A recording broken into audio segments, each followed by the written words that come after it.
حضرت ابو ہریرہ رضی اللہ تعالیٰ عنہ بیان کرتے ہیں، رسول اللہ صلی اللہ علیہ وسلم نے فرمایا، اللہ تعالیٰ فرماتا ہے ابن آدم نے میری تکذیب کی حالانکہ یہ اس کے لیے مناسب نہیں، اور اس نے مجھے برا بھلا کہا حالانکہ یہ اس کے لائق نہیں تھا۔ رہا اس کا مجھے جھٹلانا تو وہ اس کا یہ کہنا ہے کہ وہ مجھے دوبارہ پیدا نہیں کرے گا جیسے اس نے شروع میں مجھے پیدا کیا تھا، حالانکہ پہلی بار پیدا کرنا میرے لیے دوبارہ پیدا کرنے سے زیادہ آسان نہیں۔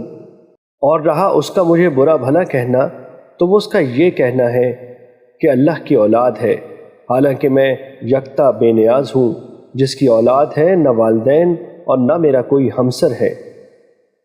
مشکوٰۃ المصابیح حدیث نمبر 20۔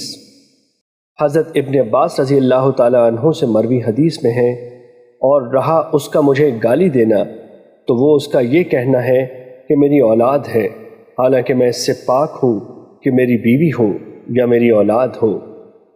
مشکوٰۃ المصابیح حدیث نمبر 21۔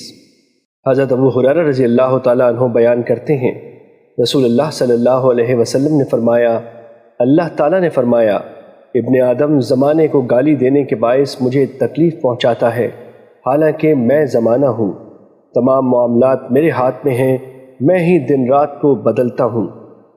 مشکوٰۃ المصابیح حدیث نمبر 22۔